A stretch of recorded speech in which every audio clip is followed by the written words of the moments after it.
The spike in infections and hospitalizations in our area has grabbed the attention of the governor. As we have reported, 2 of our counties are among 8 in the entire state where doctors are no longer allowed to perform medical procedures unless they are deemed an emergency. This is because they are saving hospital beds for COVID patients. The order indicates we are a hot spot for the virus, and we are in a category with areas that are far more populated than we are. The man who has the governor's ear on all things COVID is Chief Nim Kidd of the Texas Division of Emergency Management. Chief Kidd joins us now from Austin.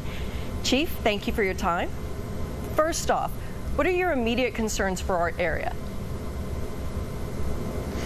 So, Christine, I think we've seen a couple of weeks ago when we were on a decline in cases that people thought that this virus had gone away. And you and I know that that's not the truth. And listen, we had a lot of milestone events. We had Memorial Day and Mother's Day and graduation ceremonies and families wanting to get together that have been separated for a while.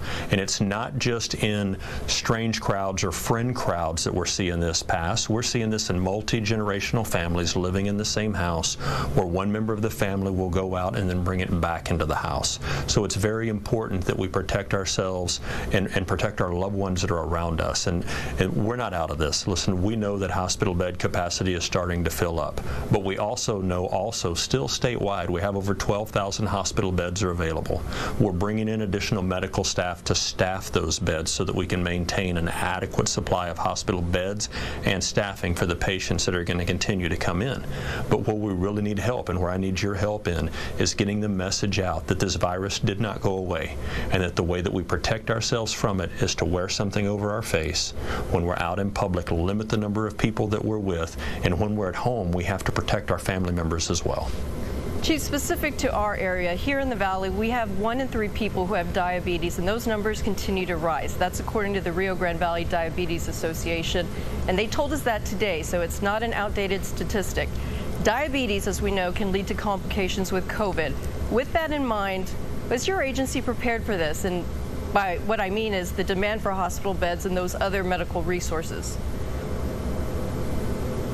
So yes, ma'am, again, we look at the number of hospital beds across the state. We look at the amount of personal protective equipment that we have bought and received and distributed, with more in inventory, more coming in. We have over 960 COVID-19 test sites across the state open today. And I do have a question about testing. I'll get to that in a minute, but first, you know, we have seen these pop-up medical facilities in New York, Dallas, and Houston. Back on April 10th, we did a story about what could happen if we had a surge in COVID patients here locally. That was 82 days ago, and back then we had 156 COVID patients in our Valley hospitals. We now have way more than that. Are there plans to build a pop-up medical facility in our area? And if not, what is the plan, though, to handle the surge outside of the ban on elective surgeries and bringing in nurses from other areas? So for years, Texas has had the capability to do pop-up medical tents or pop-up medical shelters. That capability is still on the table. But we know the best health care is given inside the walls of a hospital or a surgical center or a freestanding emergency room or one of our other clinics. We know that better care is given there because the buildings are built for that. Our goal is to keep using those facilities and bring in additional staffing. But those are the licensed beds, not necessarily the staffed beds. Hospitals are in the private sector business, and their goal is to keep the right amount of staff available for patients on a scale. You know, you don't want to have hundreds or dozens of doctors and nurses standing around waiting for patients that have empty beds there. So our CEOs across the state of our healthcare systems are doing a remarkable job of managing that load and keeping that balance where it needs to be. We're not going to turn people away from hospitals. We will have extra capacity, but let's try not to get to that point, and we keep ourselves from getting to that point by following the rules that all of our elected officials and our healthcare folks have been saying from the beginning of this. Cover your face, cover your mouth when you're outside. Limit the people that you're around. Maintain your social distance. Don't get into big crowds. Wash your hands a lot, and keep cleaning those high contact items. And Chief, back in March and April, the issue was, you know, we just don't have enough testing, we don't have enough personal protective gear. Now that we have the PPE, and we certainly have a lot of testing, what are we doing about the wait time? It can take days to get results. What can be done to speed up the processing stage? And are we at risk of running out of the chemicals needed to perform testing? So, Christine, that's a very good question, and it's going to take a little bit to give me the answer on that. I'm going to start again with the COVID-19 website at texas.gov, because that website will help you understand the place that you're going to get a test.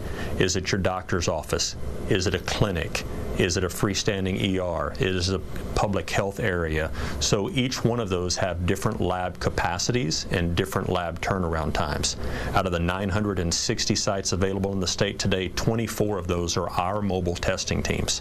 And on our teams, we've developed our own lab capacity so that we can keep our turnaround times now around 2.5 to 3 days. But depending on if you're going to the hospital or you're going to your private practice clinic or your private practice physician, they use different hospital labs or private sector labs. And we are seeing nationwide some of the backup in the large nationwide testing capabilities. Chief Jim Kidd of the Texas Division of Emergency Management, thank you for your time. Thank you.